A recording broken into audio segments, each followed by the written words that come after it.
Il y a quelques temps, sur la chaîne des jeux pis de la bière, un certain Maxime, et juste Maxime, prononçait ces mots. Mais vu que c'est une loterie CD-ROM, c'est 100% certain que quelqu'un au Québec a encore une copie du CD poussiéreuse dans son armoire à quelque part. Puis comme de fait, pendant ce temps-là sur Kijiji, une vieille copie poussiéreuse n'attendait qu'à se faire acheter. Salut tout le monde, ici Maxime, et juste Maxime, puis il y a pas si longtemps, je vous parlais de Mordicus puis de ses différents remakes. Là, je sais que je gosse là, quand je dis ça, mais si vous avez pas vu cette vidéo-là, allez le regarder. Ce que vous êtes en train de regarder, c'est la suite de cette vidéo-là. Puis en plus, c'est un très bon vidéo, fait que je vous recommande fortement d'aller le regarder. Et pour les petits talents qui veulent pas y aller, je vais vous faire un résumé pareil. Les années 90 puis 2000, il y avait le Vidéoway au Québec, puis c'était possible de jouer à des jeux québécois sur votre télé, dont Mordicus, un petit puzzle game où il faut nourrir des gorilles.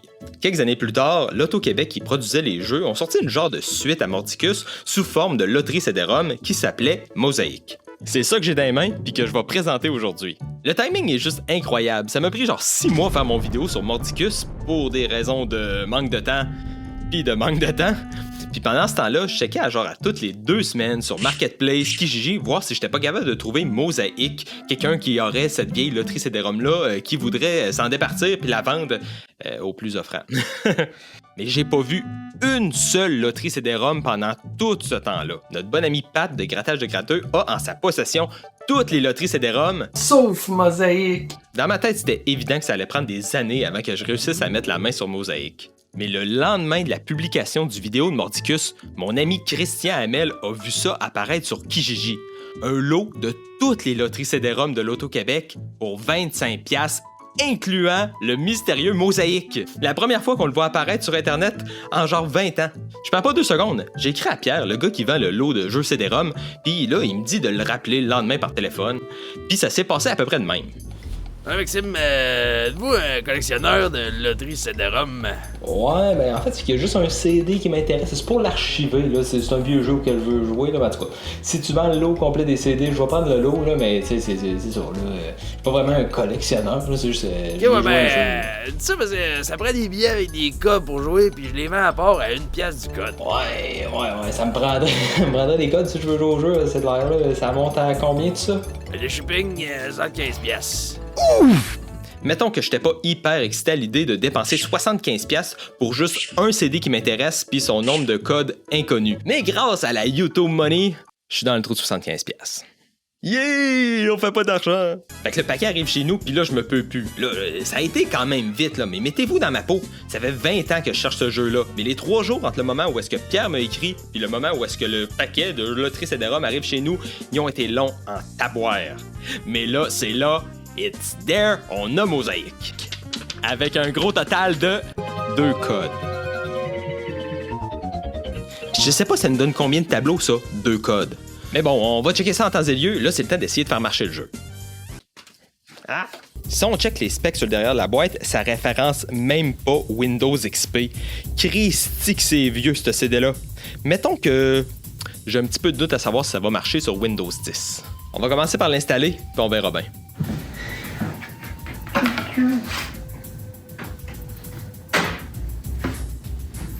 J'ai pas de lecteur CD. Il n'y a plus personne qui a de lecteur CD en 2023. Ben, aller chercher le vieux portable tout est Chris. Je reviens.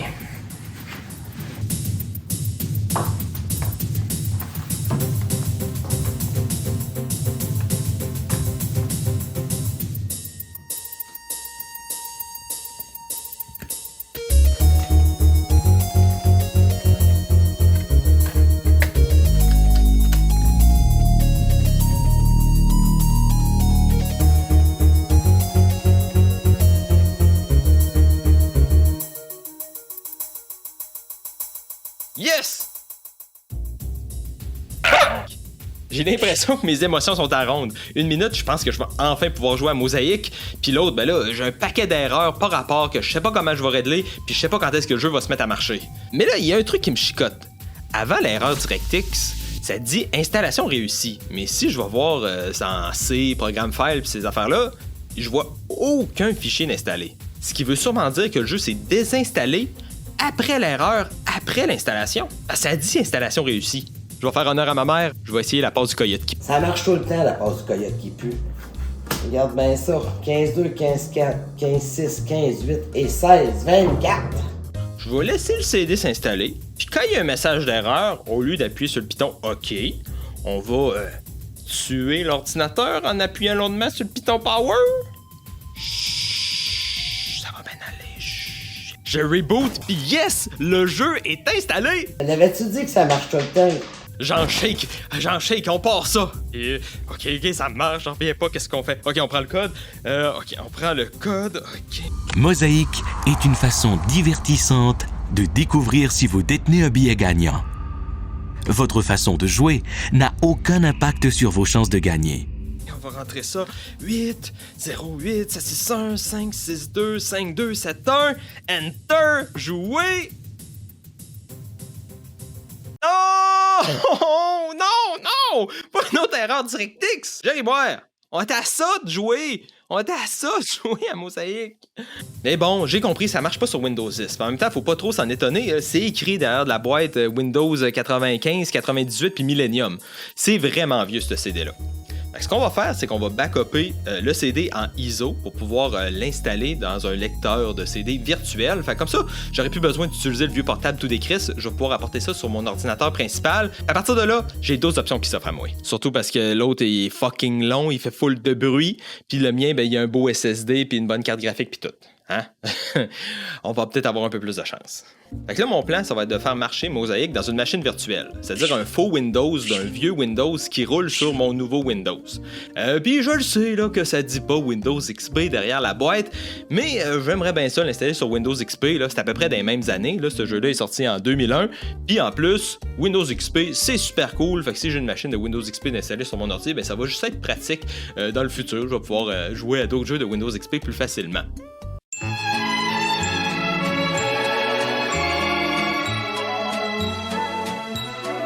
Bon, ok, cela, c'est de ma faute, mais en même temps, c'est super niaiseux, là. Ça marche juste pas parce que DirectX marche pas à partir de Windows XP, mais juste des machines virtuelles. Si j'avais une vraie vieille machine de Windows XP avec un lecteur CD puis que j'avais mis le CD dedans, ça aurait marché. C'est de ma faute, mais en même temps, c'est vraiment con. On repart, puis là, je vais y aller avec Windows 98. Je trouve que c'est un bon milieu entre Windows 95 puis Windows Millennium. Ok, là, je suis en train d'installer Mosaïque, mais il me semble que c'est pas très hot en 16 couleurs. Là. J'espère que ça va pas trop briser.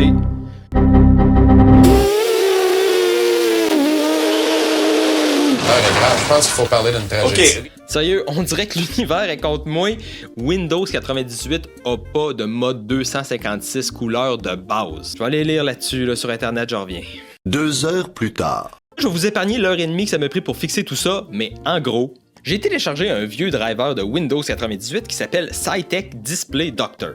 L'installer, là, c'était vraiment louche, puis pour changer les settings, ça m'a pris comme 10 essais, puis à chaque fois, il fallait que je reboot Windows 98 avant de réussir à activer le mode coloré. Maxime du futur, tu pourrais-tu nous dire si c'est plus simple sur Windows 2000 ou Millennium, mettons?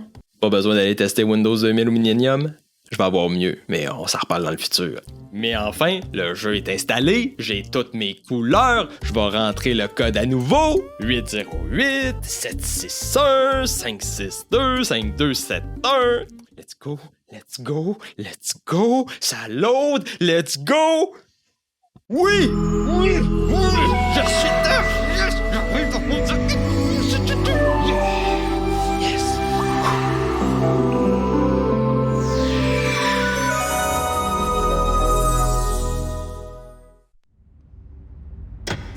Vous comprenez pas, là, c'est surréaliste, ça fait 20 ans que je veux rejouer à Mordicus. Il y a 15 ans, j'ai trouvé une vieille vidéo bizarre de l'Auto-Québec qui montrait qu'il y avait eu une suite à Mosaïque que j'avais jamais entendu parler. À part moi, j'ai jamais entendu parler de Mosaïque. Ailleurs, c'est fou! Ça fait 20 ans qu'il y a un silence radio sur tout ça, pis là, j'ai le jeu pis je peux jouer!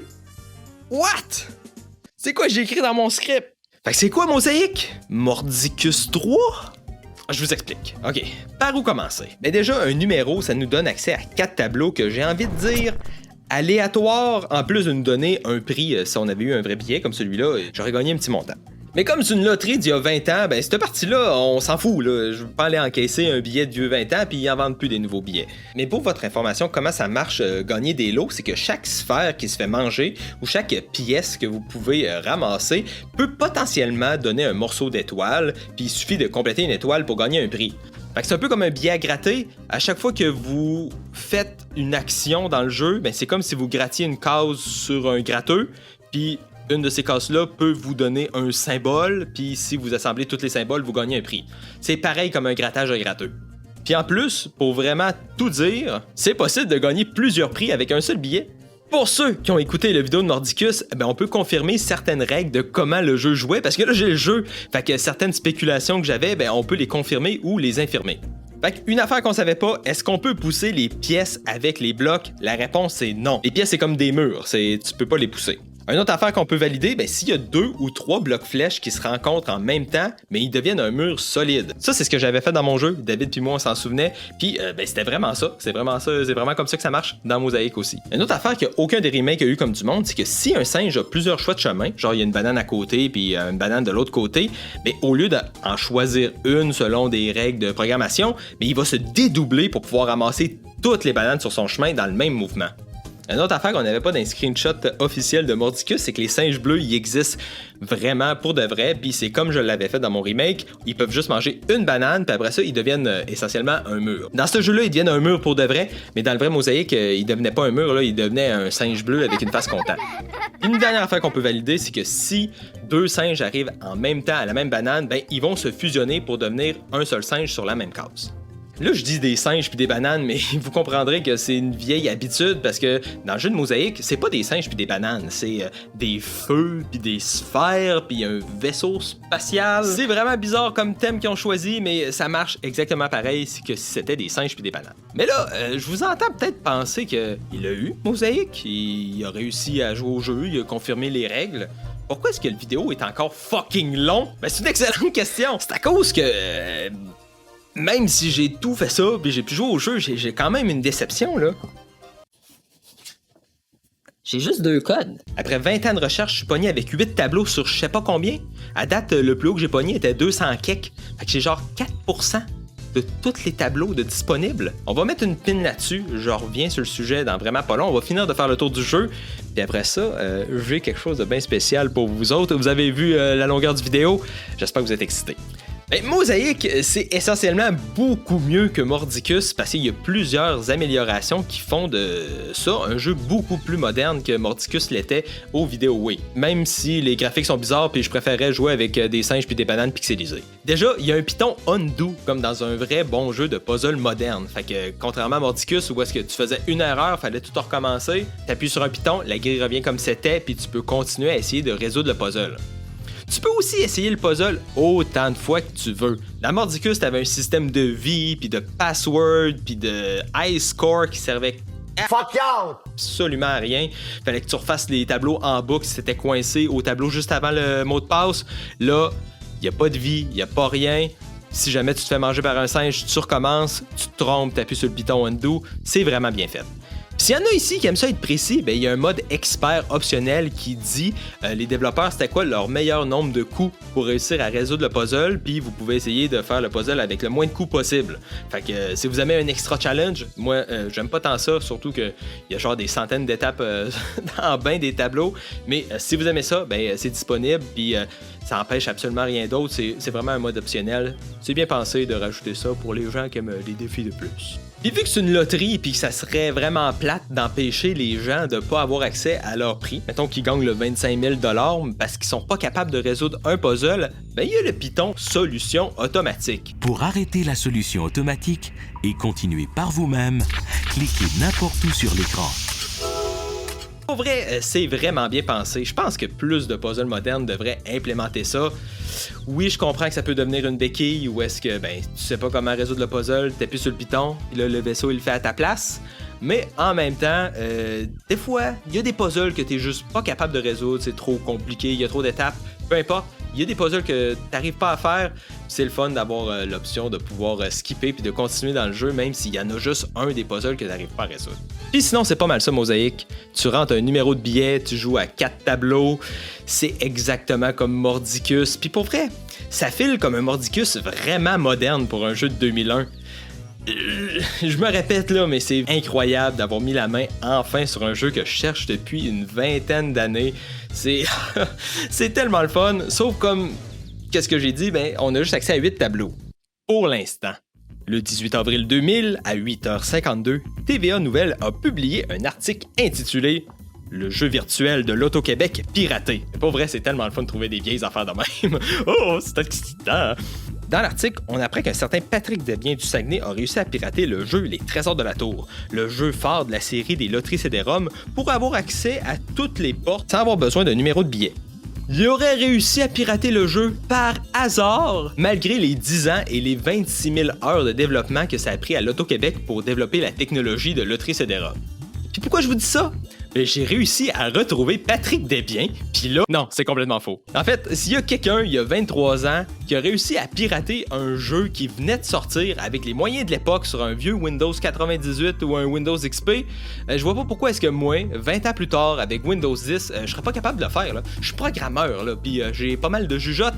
Je devrais être capable de patenter de quoi. Même si j'ai jamais rien fait de quelque chose de même dans ma vie. Ayant écouté pas mal de Displays Gamer qui hack et analyse des jeux NES, je suis arrivé à la conclusion qu'il va me falloir un logiciel qui fait deux choses. Un, qui va me permettre de désassembler le code de Mosaic.exe, puis deux, qui va me permettre d'analyser la mémoire utilisée pendant que le jeu roule. Inquiétez-vous pas, je vous explique ça avec des termes très simples pendant les 10 prochaines minutes du vidéo. En fouillant un peu sur Internet, mon choix de logiciel s'est arrêté sur X64DBG, un logiciel gratuit et open source qui va me permettre de faire exactement ce qu'on veut. La partie désassemblage, c'est vraiment facile, c'est le logiciel qui s'en occupe. En désassemblant le .x, on peut lire le code en assembleur qui est du code de bas niveau, c'est-à-dire le code qui a été traduit en langage machine, puis c'est très très près de ce qui se passe exactement dans le processeur de l'ordinateur, puis qui est difficilement compréhensible pour le commun des mortels. Pas impossible, mais pas facile. C'est très simplifié tout ça, mais en gros, faut que je réussisse à lire du code que je comprends pas trop, que j'ai juste entendu du monde sur YouTube en parler, pour réussir à passer par-dessus la barrière du numéro de billet qui me donne accès à des tableaux, en changeant des affaires dans la mémoire. Du hacking, quoi! Dans le fond, j'ai 4 objectifs de hacking que j'aimerais atteindre. 1. Enlever la validation du code pour avoir accès à plus de tableaux. 2. Enlever la nécessité d'avoir le faux CD dans le faux lecteur de CD. 3. Réussir à le faire marcher sur Windows 10 et Windows 11, ce serait vraiment mieux que d'être obligé de jouer dans notre gériboire de Windows 98. Puis finalement, réussir à coder de quoi pour pouvoir choisir nos tableaux, pour pouvoir jouer à tous les tableaux du jeu. Comme j'ai dit, j'ai aucune expérience de hacking, mais on va voir qu'est-ce que je suis capable de faire avec ces 4 objectifs-là. Hey boy, je suis en train de faire le montage vidéo, puis je vais être franc, j'avais scripté puis j'avais filmé un long bout de technique où est-ce que j'expliquais tout comment est-ce que je faisais le hacking du jeu, que tout ce qui a marché, ce qui a pas marché, j'allais full en détail là, dans le hacking, puis ben c'était extrêmement long. Je vous jure, la vidéo il allait faire genre 1 heure de long, ça n'a pas de bon sens. Fait que ce que j'ai fait pour l'instant, c'est que j'ai mis toutes mes explications techniques de côté. Pour un futur vidéo, peut-être, je vais peut-être monter ça plus tard dans l'année. Ça me fait un peu de quoi là de devoir scraper comme 35 minutes d'affaires que j'ai dit devant le micro, mais pour de vrai, ça aurait pas fait un bon vidéo là. C'est vraiment le contenu d'un vidéo à part pour du monde que ça intéresse vraiment plus là, de côté technique du hacking. Là. Cette vidéo-là, c'est plus une vidéo de présentation de Mosaic, puis en général, comment j'ai réussi à hacker le jeu. Fait que c'est ça que je vais faire, un petit résumé de 1 minute de est-ce que j'ai réussi mes 4 objectifs de hacking, puis un petit peu comment est-ce que j'ai réussi à le faire, mais vraiment condensé, 1 minute, peut-être qu'on va transformer ça en short après. On retourne à Maxime du passé, puis il va tout vous expliquer ça bien rapidement, comment est-ce que j'ai fait mon hacking de Mosaic, puis où est-ce qu'on est rendu avec le jeu. Let's go! En utilisant le logiciel X64DBG, j'ai pu effacer du code directement dans l'exécutable. En enlevant le code, j'ai réussi à enlever les 2 validations qui disaient « Non, non, non, ton code n'est pas valide », puis l'autre validation qui disait « Non, non, non, t'as besoin du CD pour jouer ». Parce que finalement, ces 2 checks-là, ben, ils faisaient juste bloquer les joueurs vers le jeu. C'était des checks un peu qui servaient à rien. C'était juste pour forcer le monde à acheter des billets. Wow, juste 2 bouts de code enlevés, puis ça me donne accès à plein de tableaux aléatoires en rentrant des codes aléatoires. Après ça, il a fallu que j'enveloppe le jeu dans une affaire qui s'appelle DJ Voodoo. Ça permet de jouer sur Windows 10 et Windows 11. Parce que le jeu, il utilise DirectX 7. Et DirectX 7, ça marche pas sur Windows 10 et Windows 11. On est rendu à DirectX 12. DirectX 16, c'est fucking vieux, puis ça marche plus sur rien. Mais grâce à DJ Voodoo, là, ça marche. Même s'il a fallu que j'enlève quand même un bout de code encore dans le jeu, parce que les étoiles qui tournent en haut du jeu, ça faisait planter le jeu. Mais heureusement, enlever les étoiles, ça change rien à l'expérience du jeu. C'est juste pour traquer notre progression du nombre d'étoiles qu'on gagne pour les prix qu'on gagne pas à la fin du jeu, parce que c'est une loterie vieille de 20 ans. Mais là, j'ai utilisé le calcul mathématique du collectionneur de coupons pour me rendre compte que essayer de trouver tous les tableaux aléatoires, ça allait me prendre entre 25 et 50 heures de rentrage de code random. Oui, j'ai trouvé plein de tableaux, mais je les ai pas toutes. Finalement, ce que j'ai fait, c'était mon objectif 4, c'est que j'ai codé un sélecteur de tableaux en assembly directement dans l'exécutable. Ça prend les 2 premiers chiffres du numéro de billet pour nous donner 4 tableaux en ordre logique. Genre 1-0, ça donne 1, 2, 3, 4, 1-1, ça donne 5, 6, 7, 8, puis ainsi de suite jusqu'à temps qu'on arrive au dernier tableau du jeu. What? J'ai réussi tous mes objectifs de hacking. C'est incroyable. On en tire quoi de tout ça? Bon ben déjà, on sait il y a combien de tableaux dans le jeu. Il y en a exactement 240. Fait que même avant de coder le hack qui permet de choisir les tableaux, on avait réussi à trouver le dernier tableau du jeu. C'est quand même cool. Je me souviens aussi que Mordicus 1 et Mordicus 2 avaient chacun 100 tableaux. Puis les 3 tableaux qu'on a reçus du créateur de Mordicus dans le dernier vidéo qui parle de Mordicus sont dans Mosaïque. Le tableau 148 de Mosaïque, ben c'est le 001 de Mordicus 2. Le 143, c'est le 3e. Puis le 142, c'est le 2e. Ce qui veut dire que probablement tous les tableaux de Mordicus 1 et Mordicus 2, en plus de 40 tableaux inédits, sont dans Mosaïque. Ce qui fait que Mosaïque, c'est pas Mordicus 3, c'est genre Mordicus Deluxe Edition. Wow! En passant, il y a des tableaux vraiment cons, là, genre le 80 puis le 89 qui sont en forme de 80 puis de 89, ou le tableau 100 qui est en forme de point d'exclamation, point d'interrogation, point d'exclamation. Il était vraiment surpris d'avoir fait plus que 100 tableaux pour Mosaïque, on dirait. Ou encore plus intéressant, c'est mon cousin David qui avait designé les tableaux là, pour le remake que j'avais fait en Flash très mal codé, que vous pouvez aller essayer gratuitement sur ma page itch.io. Mais il se rappelait de certains tableaux un peu dans sa tête. Puis comme de fait, si on compare le tableau 11 de mon remake avec le tableau 41 de Mosaïque, c'est virtuellement identique. Wow, je trouve ça incroyable que j'avais, depuis le début, un tableau qui était essentiellement un vrai tableau de Mordicus dans mon jeu remake de Mordicus. Si jamais vous voulez jouer à Mosaïque vous-même, ben j'ai uploadé mes versions patchées sur l'archive d'Internet. La seule affaire plate, c'est écrit là, dans le fichier README à côté là, qui dit quoi faire, comment l'installer le jeu, c'est que j'ai pas réussi à patcher l'installateur.